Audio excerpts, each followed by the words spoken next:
Kalikimaka, everyone. Hi, Jenna. Hello. Oh my goodness, there's a ton of people in here already. Let's say Oh, hello. cool. First one in was Mr. D. Aloha, my dear. Hello, Sharon Sipe. Patrice, aloha. Oh my Medium goodness. Betsy Hello, Palmer, everyone. hello, sis. Kristen Louise, welcome. Let's see. What am I missing? Oh, Zane, Tarot Token Witchery, aloha, welcome. Oh, Julie Kushawatz, hi, sweetie. Real Simple Earth Jada, welcome, Jada. I think I got everyone.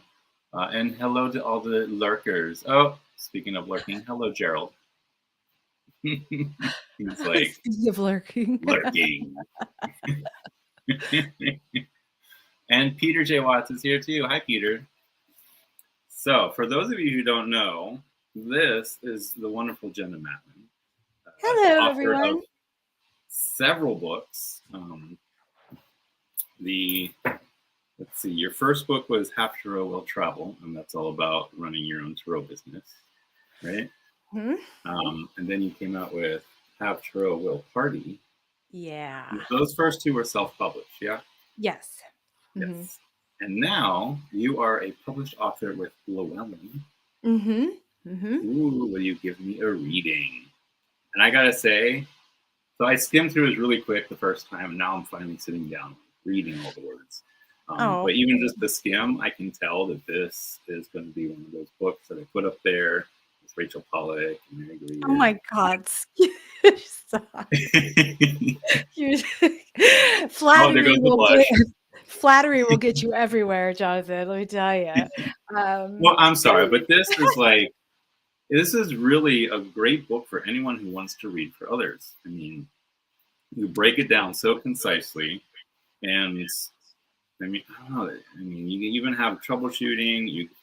The whole book is just full of wisdom, little snippets of like pearls of wisdom. And I love that you have like readers' tips throughout and exercises for everyone to do. And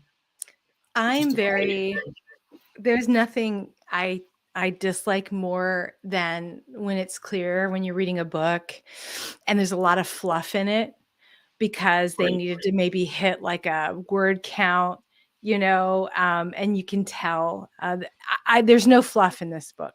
It's very, it's densely packed, but also I wanted to write it very in an approachable way so that people wouldn't feel like, put it away and then never come back to it.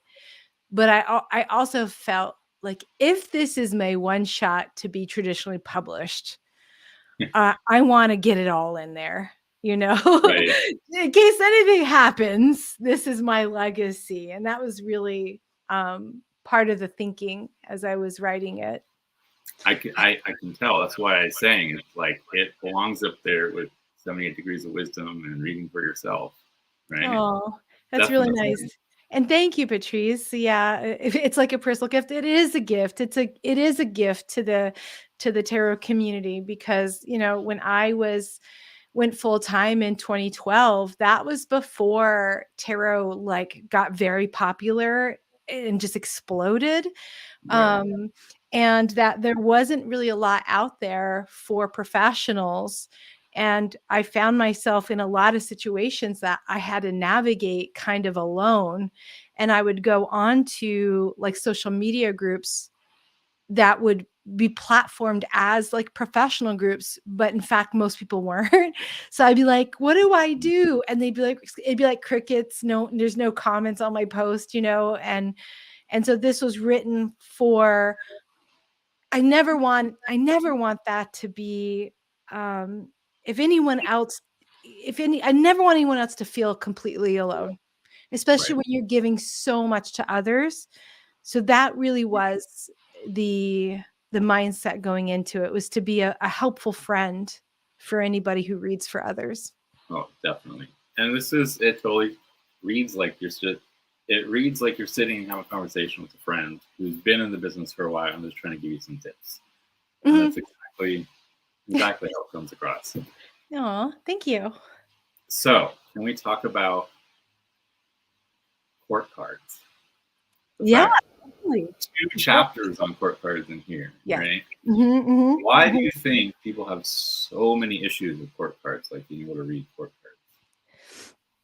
Well, I think, court cards are like the last bastion that people really nail.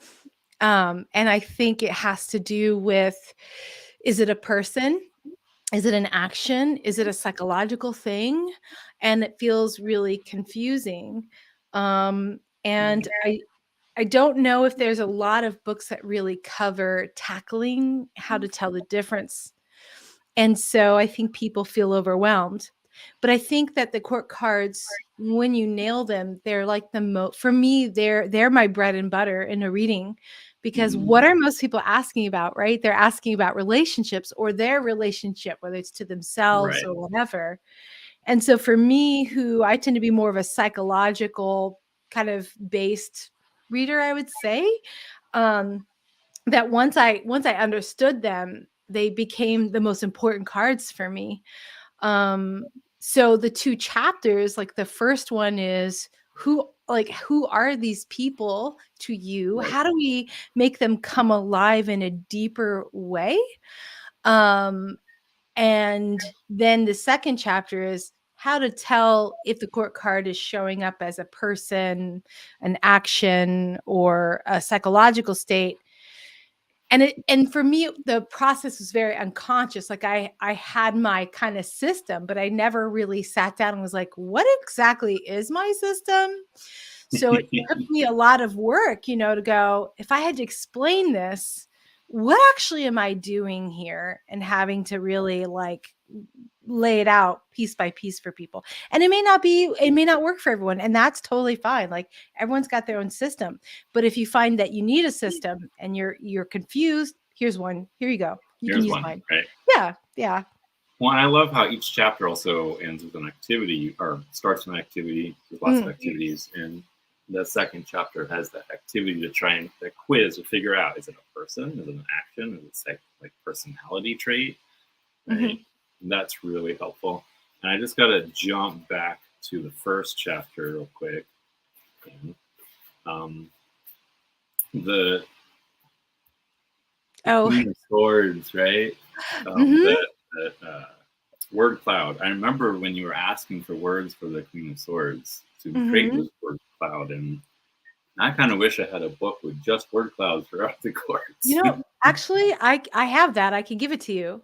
Oh, So that word cloud was not from the Facebook, oh, like, okay. solicitation, but that word cloud was me going through various books and little white books that from, right from Waite, author Waite to today, just basically cherry picking the adjectives out and then dumping them into a word cloud to see what what words are kind of stable over time and which are like Mm, moving in and out, because court cards are very unlike the other cards.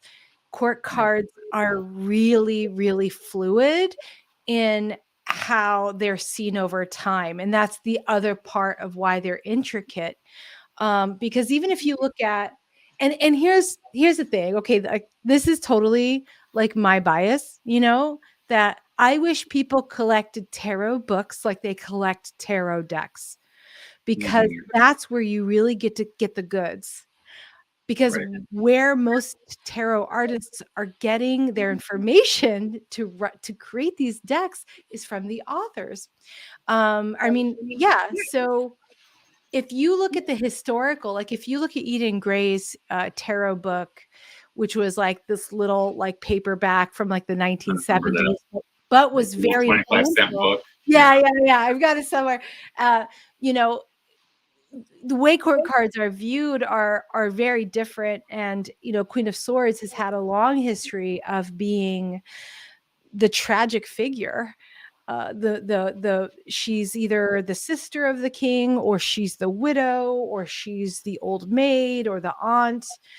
Mhm. And really looking at her through this patriarchal lens of, well, if you don't have a man, then you're probably suffering. So You know, it's Or the you court must be a card. widow. Right, right. So like the court cards are really where we get a sense of how is the culture looking at itself right now as Mhm. well, which I think is really cool. And I know, Jonathan, you and I are like anthropology Geeks, right? majors. This is the kind of stuff we love, right? Which is like what are these stories that the culture is telling about itself? And you can see that Exactly. very clearly in the court cards. Oh, hi, Jen. Jen, Science of Soul, Tarot, and Transformation just popped in. She's in Australia, so it must be like 4 in the morning there Oh, tomorrow. And oh yeah. wait, where that? Happy There it goes. solstice to Australia. Yeah, right. Uh, Gerald says some of us do collect books like tarot. You're right. Some do, but not enough, in my opinion. Like there's Not not enough. enough I agree. conversations around it. Yeah. I'm a book collector too, so I've got I don't even know how many tarot books at this point. Yeah, I've dropped some serious cash on some older first edition tarot books, like Rachel Pollack's, A Walk Through the Forest of Souls first edition. That was not brand new condition.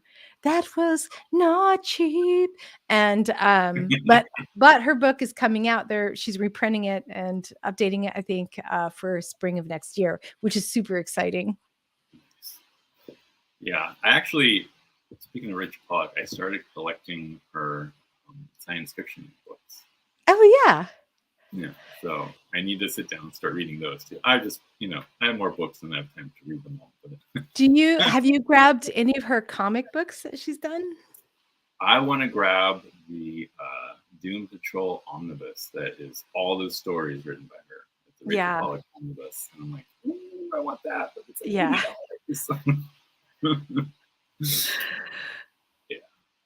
Oh my Totally. goodness. So for people who are just starting out, or even people who have been at it for a while, what do you hope they really take away from the book more than anything?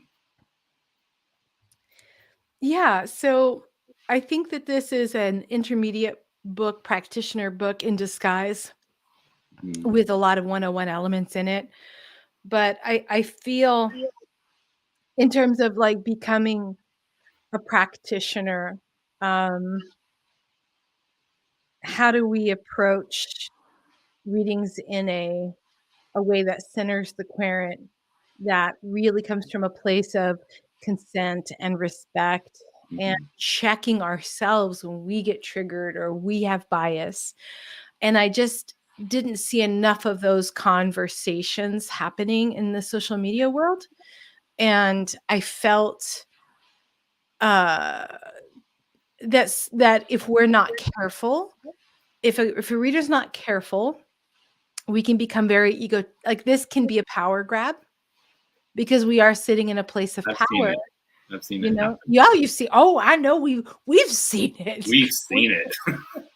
we have we have seen some things. Oh And my. that doesn't mean that they're bad, but when people are telling you over and over how helpful you are and how right you are, you gotta check that and really step aside from it because it's not really us, is it? Like when people Right. say, "Oh, Jenna, you're so accurate," and I'm like, but I'm not though. You're like praising the telephone. I'm the telephone. It's like that. I'm not. I'm just trying to transmit. It's not Right. me. Right. I get that too, where it's just like, oh my God, you're so right on. I'm like, I'm not right on. I'm just telling you what the cards are telling me. I mean, if I'm right on, that's great because the cards are right on. Mm-hmm. Mm-hmm. Right. I'm trying to disconnect myself. No ego involved. Right. Mm-hmm. Yeah, really trying to step away from it. Yeah. Well, and I find that reading with cards really triggers my channeling. Mhm. So a lot of times it's not even me talking anymore. Mhm. Right. So Yeah, yeah, or people I'll say something and clients will be like, Wait, what did you just say? Or can you repeat that?" And I'm like, I have no idea what I just said because I'm that like, wasn't me it's recorded because I can't like it's gone." talking. Right. Exactly. Well, that's why with my own reading business, I started doing Zoom because I wanted Mhm. them to have a recording that they could watch over and over again. Yeah. or like go back and at least watch a few times, maybe come back in a month or two just to double check in, and Mm. so And also it keeps everyone honest. I'm sure you have had the experience of someone reaching out and they're like, Jonathan, you said XYZ, and for a fact you did not, because that's not mhm, how you talk. And right, so, and also some people, when they're in a state of like anxiety or worry, they will see more than one reader, and they may actually get us confused with what one has said versus the one, other. right, So I'm always like, listen to the recording. Are you sure I said that? Because I know for a fact I never use the word soulmate. So if you're saying I said that, you've got me confused with somebody else. right. Soulmate, twin flame, those don't belong in my mouth.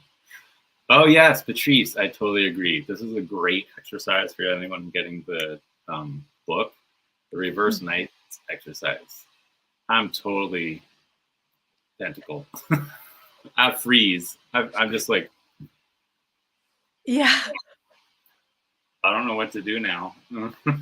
Hmm.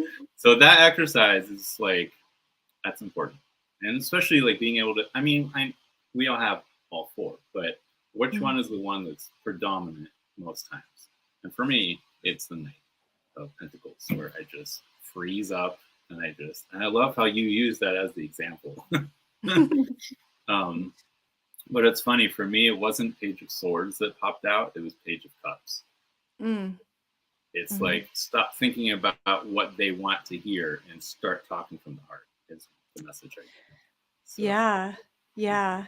Yeah. It's hard too when the person that you're reading for is maybe resistant or unhappy, and you feel that energy. And if mhm. most readers tend to be quite empathetic, so we're getting that energy and we're like, oh no, oh, they're unhappy. It takes a lot of How can I bravery. fix it?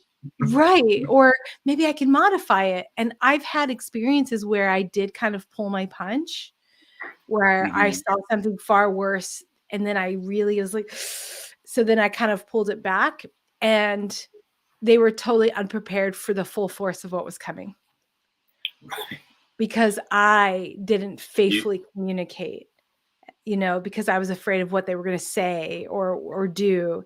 And as a reader, there's a lot of I get a lot of clients that have gone to other readers, and those other readers have sugarcoated and like pretended like a good outcome, because they know a happy client will come back, but then right. it wasn't right. So then that client keeps looking for the truth. I don't know if you've had that experience, but Not quite that, but I have had a couple of years ago now, there was a woman who asked me to do a reading because she wasn't sure if she should stay on Maui or not. So she's asked specifically, should I stay in this house or should I mm, move back to my parents' house? So I mhm. did a like the 2, 3 card spread to see, okay, if you go this way, this is going to happen. If you go this way, this is going to happen. And I told her during the reading that this is just these two paths. There's other paths to choose from. Mm. And then about a month later, like I ran into her on the street. She's like, you were wrong because I chose a different house and now I'm staying. I'm like, well, yeah, because you picked a third choice. You asked about two specific choices. That's what I was Yeah. reading on, was those two choices you asked about. You Right, right, chose a right. third choice because you didn't like those two choices. So Mhm. why was I wrong? I wasn't wrong. You just chose a different path than the one You're we were supposed to talking Jonathan, you're supposed to magically know it all, and if you about. I don't know, magically know right? it all, right? So, Yeah, I yeah, get it. Mm, I yeah, it's what people expect us to do, or they expect us to be able to do, is sometimes like, this is magical thinking, and sometimes that third option does come through if it's loud enough, right? mhm, right, But at the time, for whatever reason, she needed to hear about those two choices, which you faithfully delivered. And then it's like, but we have free will. You right. had a free will moment. Yay. Well, that's Um, what I told her was like, I told you what the possibilities were. You didn't like them, so you chose a different one. But is that not future is not set helpful? in stone. Yeah, Our choices change what's happening, what's coming. You right. saw what could come, so you chose a different path than the ones you were thinking about. Right. And that's how I explained it to her, and she Mhm. kind of got it, but she was like holding on to that anger too hard, right? But like blaming me for something that had like what what. Yeah. So yeah, Yeah. Yeah. It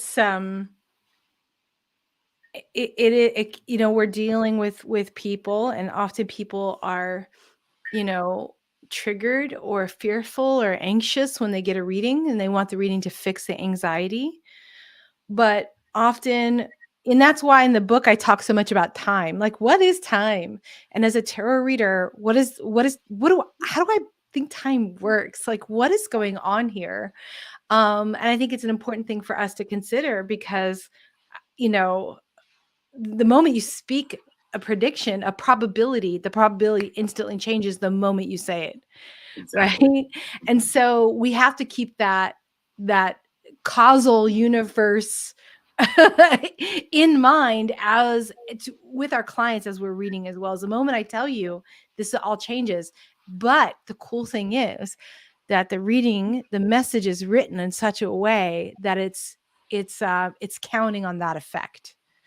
Right. Right. So, you Oh, know, yeah. Gerald wanted to know what exercise we're referring to. So it is the dealing with criticism exercise, What where page? we are one of the knights in reverse. So Knight of Wands in reverse is flight, Knight of Swords is fight, Knight of Cups is fawn, and Knight of Pentacles is freeze. And so you're Mm. supposed to take out all the court cards. Oh my God, it just started dumping. Oh, I think I can hear it behind you actually. It's raining really hard right now, like sheets coming sideways. Wow. um, so yeah, here's the example. I actually had it tagged. So if you are the reversed pentacle and you freeze up when you're confronted with stuff, Jenna did the example where you pulled the Page of Swords. For me, when I did the exercise, I ended up pulling the Page of Cups, which is kind of funny how it kind of correlated with this. Um, and it's just, You said you it's pulled Page of Cups? basically, yeah, I pulled the Page of Cups. Okay. Yeah. So I think part of it too was for me was like, I Hmm. freeze and I second guess my own intuition. And what the Page of Cups coming out was trying to tell me is that stop pushing your little fish away, right? Listen to that fish is trying to tell you the thing that'll help you Mhm. unfreeze. And Yeah, that's great. feel, Yeah, it's okay to feel what you need to feel in the moment. yeah. And also, like for me, Page of Cups is speaking with love, right? So like the freeze response is like you just pull back. You're just like, I don't know, like um, but Page of Cups is like continue to reach out and reach out with love for yourself and for others. Are you okay? What's Be going on? right back. I just need to I'll go hang out close with the everyone. door. It's raining so hard that it's coming through. Oh no. Oh my goodness. Uh so yeah, hi guys. I've taken over. Um I'm here. Oof. And I got a puppy. and yes, yeah, Peppy. But you know, the court card reversed for me just shows up often as trauma response in general. Mhm. So I'll see that in lots of other readings. Like if I'm reading the court cards from a psychological perspective, because you know, nights are like how we move in the world, but often if it comes up reverse, it's like, oh, there's something twisted about how maybe you're responding, or it's keeping you from really living in alignment, right? It's often an old you know, survival response that we learned from our families that often no Mhm. longer really work so well. So that's Yeah, often how I see night reversals. Yeah. right. It's just your um, survival instincts that have been ingrained in you since childhood. And for Mhm. me, freezing has always seemed to be the right response for a lot of things, which no longer is the right response. Mhm. Mhm. So, Mhm. yeah, I totally freeze up, don't know what to say, and get flustered because I can't talk. Mhm. That's why I was thinking that Page of Cups is like, okay, take a deep breath, listen to your intuition, and speak from the heart. Yeah. And to yourself, most importantly. Exactly. Yeah. And it's true. I am my own worst critic. Yeah. The freeze from a just a like a polyvagal perspective, the freeze response is the most activated out of all of the trauma responses because it's literally like just kind of giving up. It's like true despair on the deepest level. It's just like, I can't change this. I can't do anything. So I'm just gonna like, hunker down and hope that maybe the predator won't see me or won't bite too many bites out of me, you know. It's the hardest one to shift out of all of them. Actually, it's the most, it's one of the most tricky, and one of the most damaging because that freeze response is often dissociation. And what we don't feel or what we don't allow ourselves to feel, we cannot then process. This is a whole other this is a whole I know, other whole other what? conversation. I'm about to like go into like, yeah, my first memory. Like, tell me about your childhood. Yes. My first memory, my mom was holding me crying and my dad's yelling across the room. Yeah. No wonder I Yeah. have freeze. Mm-hmm. Mm-hmm. So, Yeah. well, I get it. Well, you're welcome, Gerald. And then Patrice says that I found the Page of Swords to help my Knight of Swords response to criticism, but I also had the Queen of Cups on the side for comfort and support. So Knight of Swords was the response to criticism, and then Page of Swords. That's an interesting combination. Right? The Page to help with the Knight. We're just like let's get back to logic. Let's get back to the facts. Right? And try to maybe take our agenda out of it in many ways, but that the way out is also a very intellectual way out, you know? Yeah, that's interesting. Hi, Jamie. Wandering Mountain Bardic Path. Aloha. Oh my god, can you hear the puppy snoring? So cute.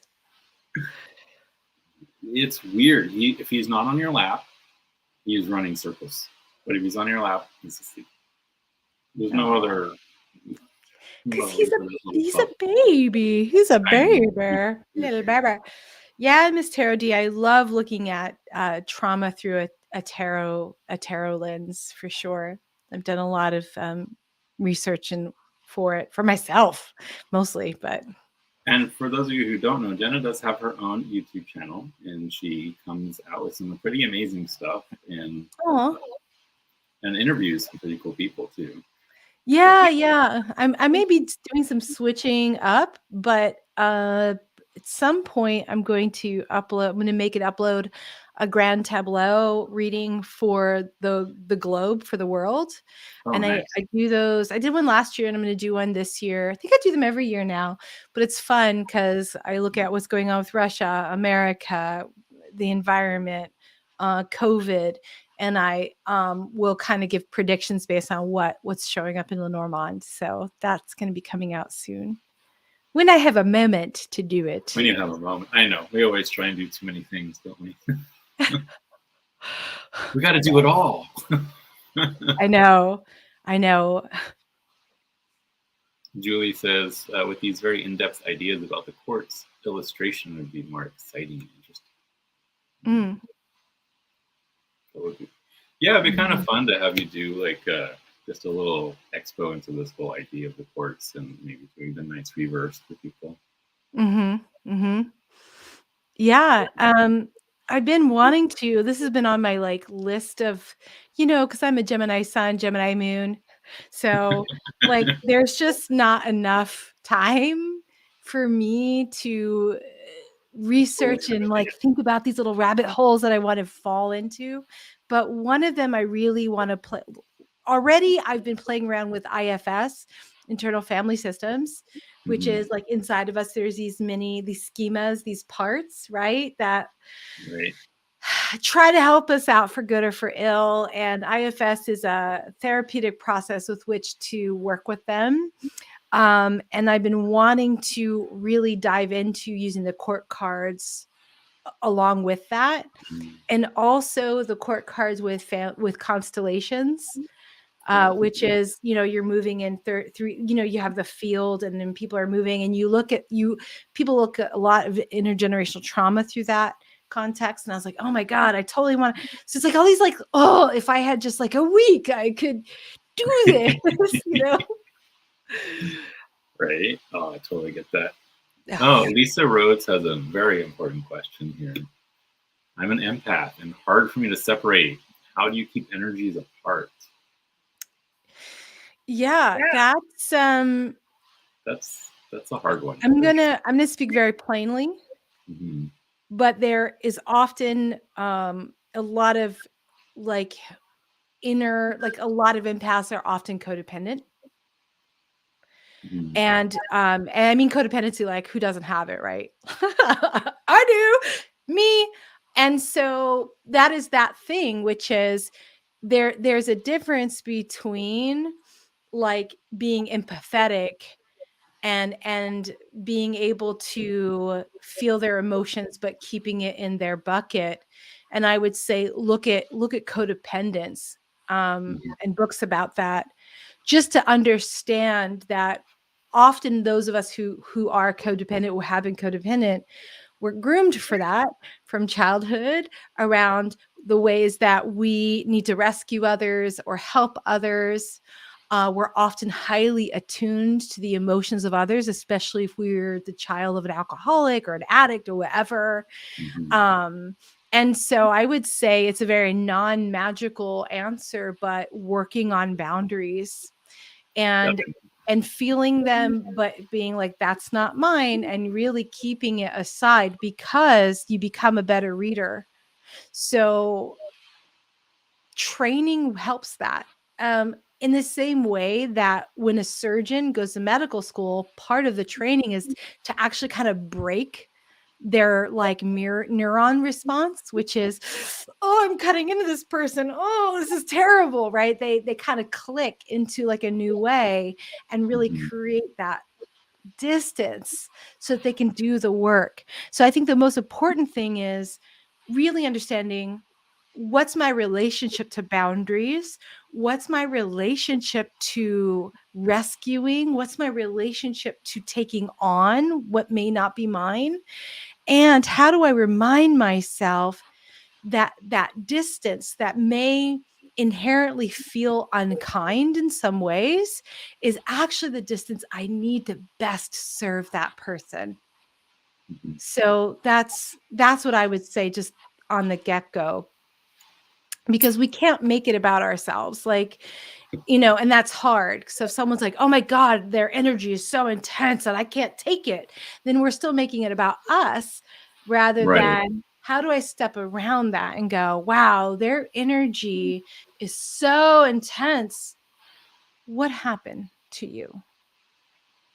Right. How can I understand that in an intellectual way so that I'm not being impacted emotionally? And I think like training in that way is, for that detachment a little bit, is so helpful. And as Patrice said, you got some good information in here about that too. Yeah, I yeah. just popped 'Cause up. it's common for readers. A lot of us have that challenge. Mhm. I just popped up this book that Betsy mentioned, Human Magnet Syndrome by Ross Rosenberg. Yes. Oh, you too have a dog whistle for narcissists and abusers. Like just walking along your day, you're like, whoa, where'd y'all come from? Right. And Right. that it's this resonance. Mhm. And but most importantly, being compassionate to ourselves, that like, and just being like, okay, this is a challenge area for me. And with love, I am going to do some work on it for myself, and also that will make me be able to be present for others even better. So, Bringing back a memory for me back in mm, college when the two of us started our pagan group, oh my god, Pagan Alliance plan. Network, right? And, I remember one of the witches in there like took me aside once and was like, "You are so empathetic, so open that you are feeling feelings that are not yours and you think they're yours. You Mhm, need to learn to figure out which is yours and which is other people's." And that was something in my 20s that like was definitely something I had to work on pretty hard because like I'd get these waves of emotion and have no idea where they were coming from. And mhm, I knew they weren't me. mhm, And it wasn't necessarily about closing off. It was more about learning to differentiate what's coming from within and what's coming from without. Because mhm. it back when I couldn't figure out the two back in the 20s. Yeah, it's difficult. It's difficult. And also, the other part of that is watching for our own triggers, you know? I've definitely had clients where they're going down a path telling me a story. For me, it's usually like around like animal cruelty. And I'm like, I need you to like stop right now, like, because it will trigger me beyond my ability to be able Mhm. to really be present for you. Like, I'll get too upset.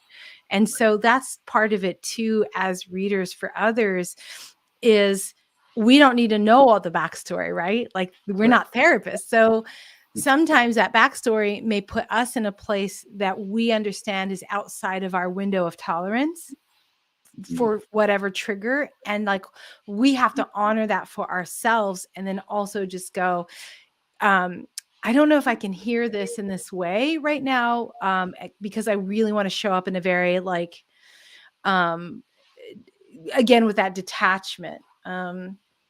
So I think it's okay as a reader too, if you have a client that's kind of going off on something that really won't help the reading, and may be triggering. It's okay to stop them.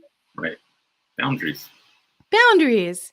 I Yeah. know. Like, I've really just learned, especially over the last year or two, that for me, the litmus test, like everything I need to know about someone's overall mental health, and this may sound like really like, come on, Jenna, how, like, okay. But anyways, like the dipstick test for that is their relationship to boundaries. That Mhm. is that, and that because that is often an indicator of a lot of other things that are still needing to be healed and worked on. Right. And I don't know why that is. That's just what I've noticed. Yeah. No, I totally get that. Oh, MA, that's me. MA says, I definitely had fallen into the trap of thinking if I was reading for someone, I needed to fix their problems. Yeah. As if I could. Right. Right. And I that's the thing yeah. is you're not there to fix their problems. You're just there to give a little guidance. That's it. They choose what they do next. Mm. And here's the thing too, like, and I've mentioned this a lot because it's such a powerful insight I've had over the last year. So, when people make appointments with me, they fill out the intake form, and 95% of the time they use one of two words. One of them is, or both of them, but almost everyone says the same two words, and that is clarity and hope. That's not truth. That's Mm. not uh like fixing it. That's not actually what they're really looking for. But hope is the antithesis of despair. So people are wanting to like what they really want intrinsically is spirituality, and also agency, Mm-hmm. because clarity tends to assume that ultimately they still know they're going to make a decision, but they need to understand all the pieces in play just a little bit better, right? Mm-hmm. Otherwise, why wouldn't they say truth? And then Right. hope is, at its heart, I want to be affirmed that there is meaning, that my suffering has meaning, that I have meaning, that I matter. And so if we can just continue to keep those two pieces in mind, we will help navigate very powerful sessions for people. At least I think so. Yeah. Well, and Betsy has a thing here. She says, I always tell people to work on grounding and boundaries first for intuitive development. Yes. 100%. 100%. Yeah. Yeah. Because you don't want their energy overwhelming you, and then you're just telling them exactly what they want to hear because that's what's coming through. I've had that happen before, where it's like their energy is just so forceful that it's like it kind of takes over in a way. And then, like, as I'm reading, I know that what I'm reading is not what the cards are saying, but it's coming out anyway because their energy needs to hear that for some reason. Sometimes I need to just take a step back and go, okay, let's think of this as a different way. We're not looking for answers. We're taking a step back, seeing the grand overview from up above so we can see what's really going on. Then you can make better decisions instead of being in the middle of it, not knowing what direction you're going. So. Yeah, I find the act of reading endlessly fascinating, because maybe I'm unusual, but like, so my trauma response is like, is definitely like fight. But like, and a lot of people that have activated trauma are very difficult. They could be loud, aggressive, impatient. They can be challenging. And so unless someone's well versed in trauma, we're thinking, why is that person a jerk? Why are they acting like this to us? Why are they like being like this to me? But when we understand that if people are coming from a place of fear or despair, that's activated their amygdala, which is all of like, I have to survive. And people don't choose their trauma responses. Right. And if we can keep that in mind and go, they're having response, but it's not really directed at us. And if we can still sit there and in that space with them, while like, hey, you can respect me, but I'm not going to indict you because what you're bringing to the table is uncomfortable. I've noticed when I've been able to do that, those are the clients I have for life, because all they really wanted was like, are you loyal to me? Right. And can I trust you? And I'm testing you. But that's different than like being a jerk and testing you. Like, oh, tell me, like, oh, well, like, I don't know. You tell me. Like, that's a whole other story. What color underwear am I wearing? I'm like, nude, because you're freaking. No, just kidding. Oh, I love that. Yeah. Oh, Always yeah. be A real open. simple Earth Jada says, when I start having a Dear Abby moment, I always say, let me just read the cards and not add my 2 cents. Mm-hmm. Mm-hmm. Yeah, be That's the careful with ego our getting own involved. opinions, right? Like our own opinions. And I saw that a lot, like when I was doing a lot of the kind of psychic fair circuit. And most people will not give the reader that kind of feedback. But if you go hang out at like wherever the little cafeteria is or wherever people are chilling, you'll hear people talking about it. Like, I just felt she was just giving me her opinion. I didn't really feel like I got a reading, and that's like, oh, that reader got triggered and it reminded her of something. And then away she went without bringing it back to the reading.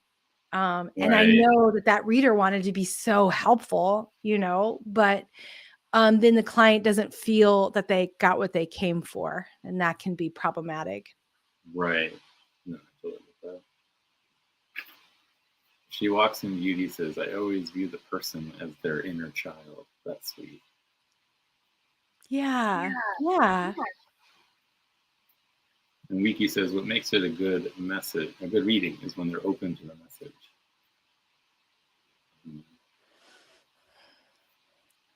And sometimes they won't be immediately, but they will later on. That's also, an effect I'll see. I also think there's a big difference in feeling the person's energy, pain, distress during reading versus taking on the energy and carrying it with you. Exactly.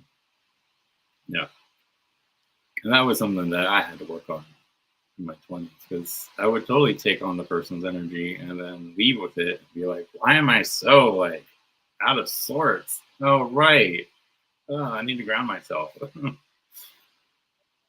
It's hard because especially as a tarot reader, if you read professionally, I always liken it to you're some kind of equivalent to like a triage nurse in an ER, that often Mhm, people are coming to readings because of some urgent matter, or all the answers they can find they don't like, and they're grasping at straws, mhm, or whatever it is, but often it is like that. So when you're dealing with that over and over and over again, that boundaries and grounding, right, is so important, right. because even with the best of us, like I need regular breaks of like a week off from clients. I'm not seeing clients all December, because even with the best techniques, it's still a very emotionally and energetically demanding job for us. And so self-care is so important, isn't it? Definitely. Yeah. Well, and being able also to have a little space between readings just to reground yourself in case that last one was a little much to deal with. So, Lisa is responding to Jen saying, I can release the energy after the reading sometimes, but I sleep it off. So I really don't carry it. It's during the reading that I feel it. Mhm. And even during the reading, I think you need to have your boundaries, your shields up, if you want to call it that. Um, Mhm. Yeah, definitely. and that's why one of the reasons why I tend to wear crystals often, and just to help ground me and help keep me energetically separate from the others. Because that's the Yeah. thing that I've struggled with most of my life, is being energetically separate, because I'm so plugged in all the time Yeah. Yeah. that it's hard for me to differentiate unless I have like some. I'm usually wearing something. I'm not wearing one of my werewolf crystal necklaces right now, but usually when I'm doing readings, I wear one of my werewolf crystal necklaces because it helps me tap in a little deeper, and it helps just shield me from whatever blah the person's like flying at me. Mhm. You know, I love this. Oh, Meaning Palmer says Jenna must come back for chats more often. This is thank you. so helpful for readers to support each other. Yes, definitely. Thank you. That's very Well, and that's why sweet. you wrote the book, right? Is to help support other readers. Well, yeah, but even if it's non-professional, if you're just, because usually even if you're just like, I'm going to read for myself. Well, as soon as someone comes and visits you, if they see your tarot deck anywhere or book, they're like, "Oh, can you give me a reading?" Like there's always that I didn't moment. know you did that. I know, like, You do? Will you give me a reading? yeah, yeah. Right. Mhm. Oh, and then there's always the friends who know you do it, and they're like, "So I know you're coming to the party. Will you bring a deck?" And you're like, "Ew." Oh, mhm. Um. That mm. Ah. I've had that. "Oh, I wanna invite you to my, party." I'm like, "Oh, thank you, friend. Oh, could you bring your deck? Oh, you wanted me to work for free. Oh, what kind of friend are you?" Like, Right. it's funny because none of my, like, personal friends that are actually not in the tarot world at all, like, they never ever ask me for a reading. And I would happily give them one, but Mhm, they just allow me to be me and not be like the tarot reader, which we all need to have. Yeah. definitely. M.A. the Gray says 1000% endorses book for non-pro use. Thank I'm telling you, you. it's one of those books that's going to be up there as a staple of tarot reading. It really is. That's so overwhelming to hear. I really just wanted to write something very different and unique, and I'm very grateful to Llewellyn, for taking the risk to produce this, for sure. And Julie says, I got into tarot for the symbolism and artistic expression of the symbolism, inevitably reading for others because part of the scene.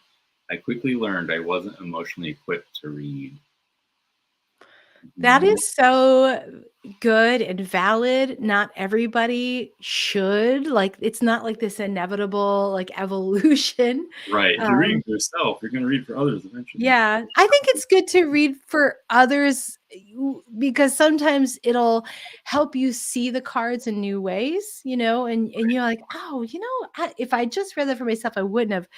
But also, we're not everybody should do it or it's okay if people don't want to, like, and it's just Mhm. something for you because you love it, like, that's so valid. So I think, like, what I'm trying to say in all that is, if you're someone who's like, "Well, I don't really wanna read for others, does that mean I'm less tarot-y or less whatever?" I wanna say that n no. That we all come to tarot and have our own distinct relationship with tarot, and one is not better than the other.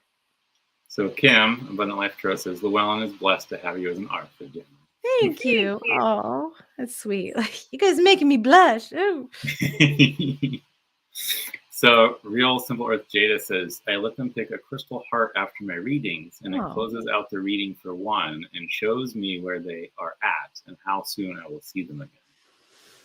Oh, so Mm, I'm wondering, are the crystal hearts, like, different stones and stuff? Like, is yeah, that Oh, that's very sweet. That's a very sweet practice. that's cool. I like that a lot. Oh, We have and such a nice group here. Nancy, Paper Moon Tarot says, I just haven't had much chance to read. A large part of my learning began during the pandemic.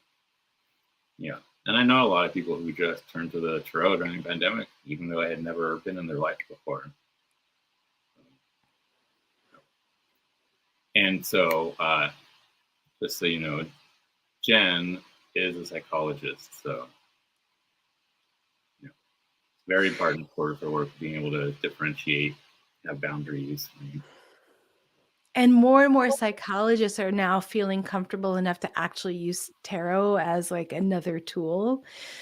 Mhm. And, I love seeing that because I see actually, I see a lot of therapists as clients, um, who would love to use tarot, but felt like it would ruin their career, or they would be judged, or someone may complain. And so there's been traditionally so much fear around that that process, that it feels like there's things are just really shifting. And I think that's wonderful.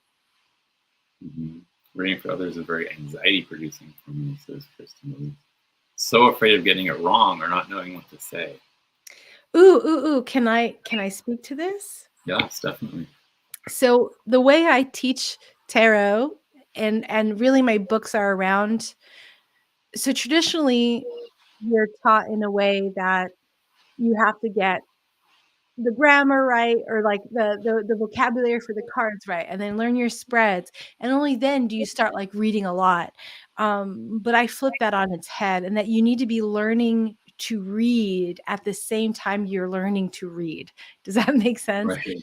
And Totally. so, and in the book I talk about, where I got that insight from is, I lived in China, and, Chinese was my, like, language at school, my second language, and my Chinese was better than a lot of my roommates on my floor, because while they were never speaking Chinese, like, maybe their characters and their grammar were flawless, when we'd go out, I was the one ordering food and chatting with the locals. Right. And so we want to get out of the like, monitoring that you're doing of, like, "Oh, is this right? Is this wrong? What do they think?" And all of that, because that actually kills intuition, and it kills that intuitive insight that shows up. And, brain scans actually show this. There was a really great podcast a few months ago in the fall. Alan Alda, Clear and Vivid, wonderful. If you like Alan Alda, like he just is like, if I'm ever upset, I could listen just to him all day and, like, get calm. But there was a neuroscientist who was looking for the seed of creativity, and they scanned the brains of like improv actors and jazz musicians who do improv. And what they realized was that your prefrontal cortex actually shuts down at the moment of true intuitive transmission. Right. And so the more you're like worried about it, then you're actually creating the conditions you're worried about. If that Right. makes sense. So this is why we have to actually get into the just read, get it out, spit it out, just get it out. Yes, maybe it's wrong. It's okay. Just keep doing it. Right. Just keep doing it. Because then we're really getting out of that monitoring space and allowing that deeper processing to show up. Right. Totally. But it's hard. It's a hard little mind trick to do. But that's why practice. Do lots of readings. Right. Read until you're blue in the face. Not really. But this is interesting. Julie Kushawat says, like my friend Nancy Nooch. I didn't know that about her. Wow. She gets sick if she doesn't read, and then Julie gets physically sick if she reads too much. Definitely. It's interesting because some readings I definitely feel energized by, and other readings I just feel completely drained by. And it's weird because sometimes it's not what you think. It's like the good ones drain me sometimes, and like the ones that are a little bit of a struggle seem to empower me, and I just like. That's a really great point you're bringing up, and it's like, what is happening, right? What's the function of that? And I don't think it's as simple as, oh, well, one person's a psychic vampire, the other one isn't. Like, I think there's something else at play, and I don't know if it's like the message transmission is like it's like a big download or like a big file, Right. for lack of a better word. And so like you're processing it, and you're like, will you stop having all these other windows open as I'm trying to download this mega file? Yeah. And then the reading's over, you're like, I need a nap. Yeah. And then some it's just like, oh yeah, that's an easy little file. It's a Word doc. Yeah, it's good. But why that is, I like you said, it's not always tied to whether it was an easy or hard reading, right? Right.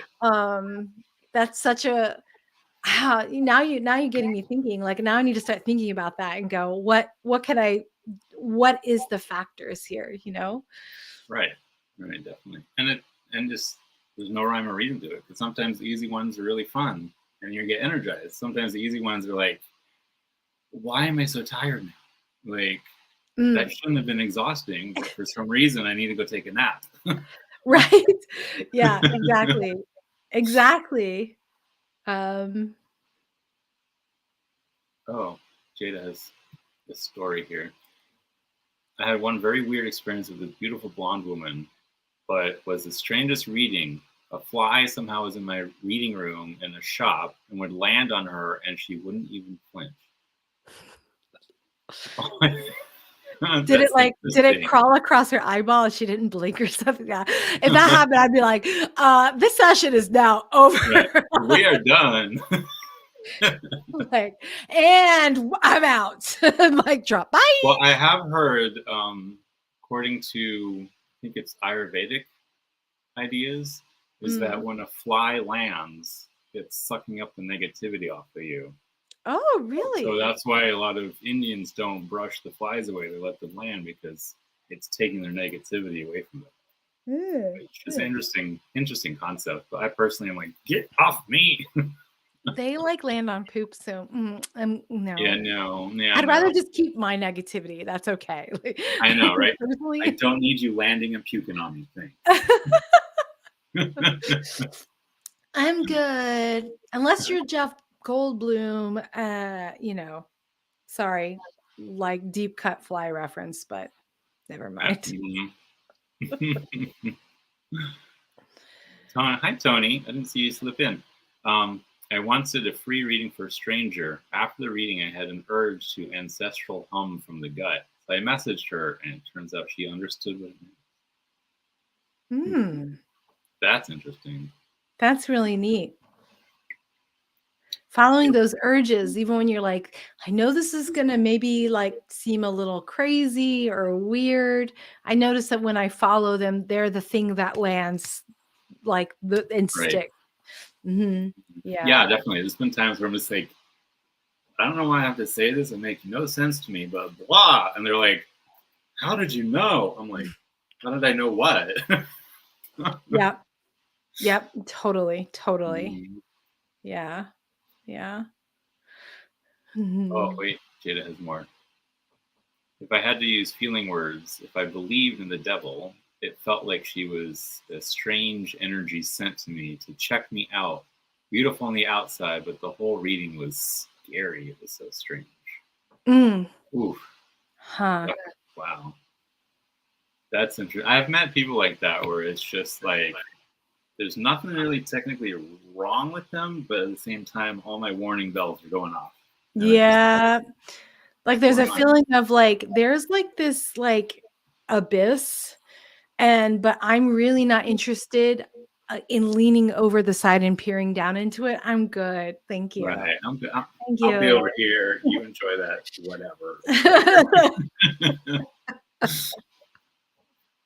Oh, Thank Jada you. says that she is definitely going to order your book.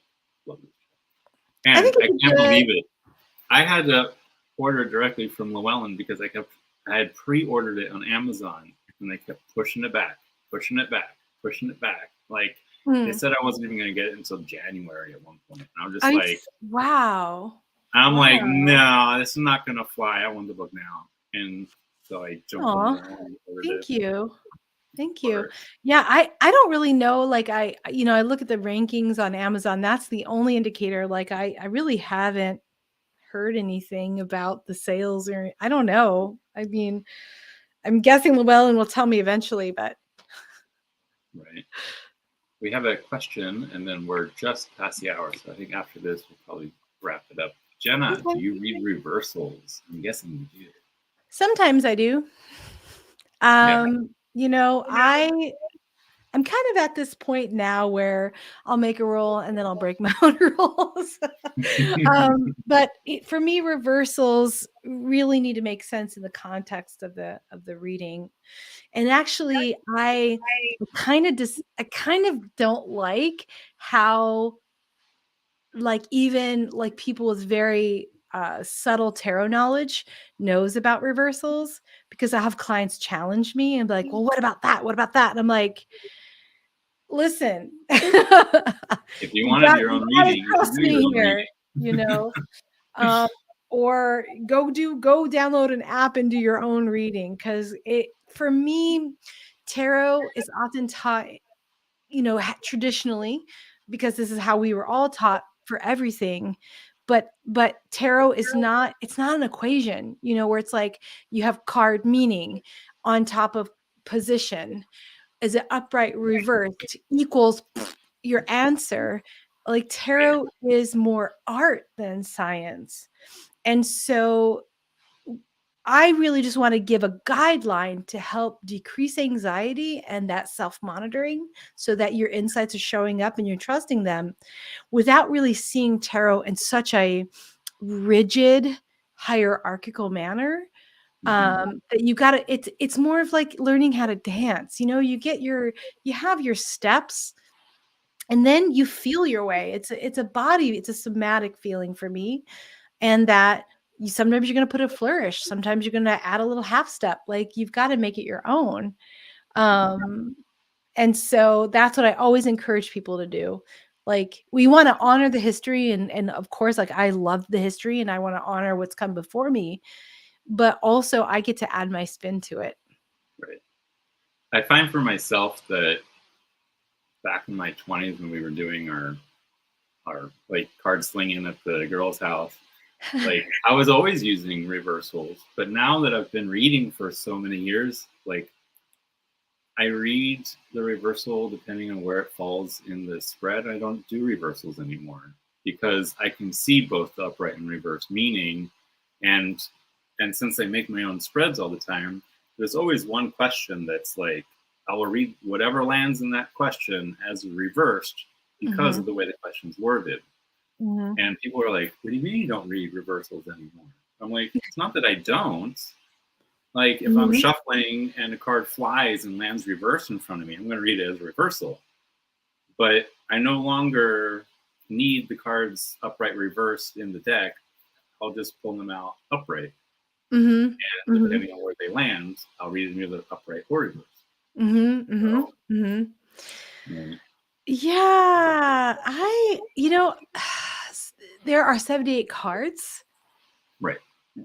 and like we don't need it's okay to not read reversals because tarot has a way of getting the message across.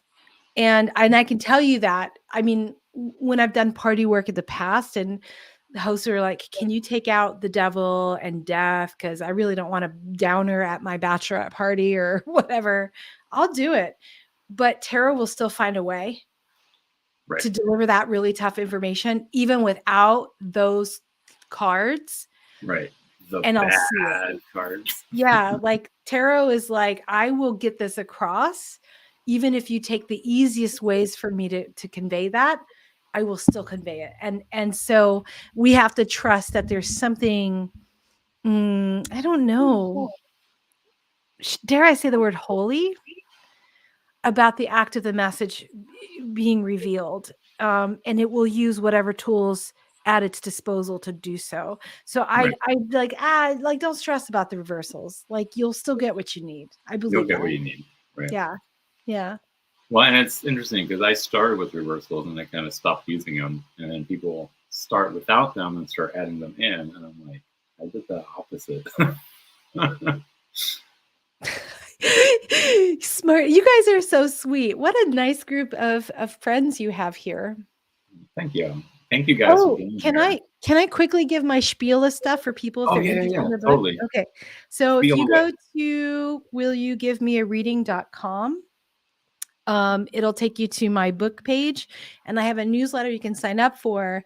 And there's a couple things in it. Number one, I have an activity about like for you to decipher whether you are more of a right or left brained reader. I also am doing free book club at the end of January. So at the end of every month, there's going to be a free book club that you got to sign up for. And then finally, if you leave me a review, and this is like a super huge big deal right now, especially on Amazon, because the algorithms and blah, blah, blah, like the stuff like 90-day window of I don't know-ness. If you leave me a review and you send it my way, I'll send you a director's cut chapter that I pulled out of the book because Llewellyn said, "You know what, Jenna, this may be a little too spicy." Ooh, it's spicy. So spicy. So I have that as like a thank you gift if people take the time, because the reviews, like I hate shilling for reviews, but it's a huge, huge deal. Like a review is Right. bigger than someone buying the book. And not because I want to know about but it's all about the algorithms and blah, blah, blah, whatever. So, Right. Right.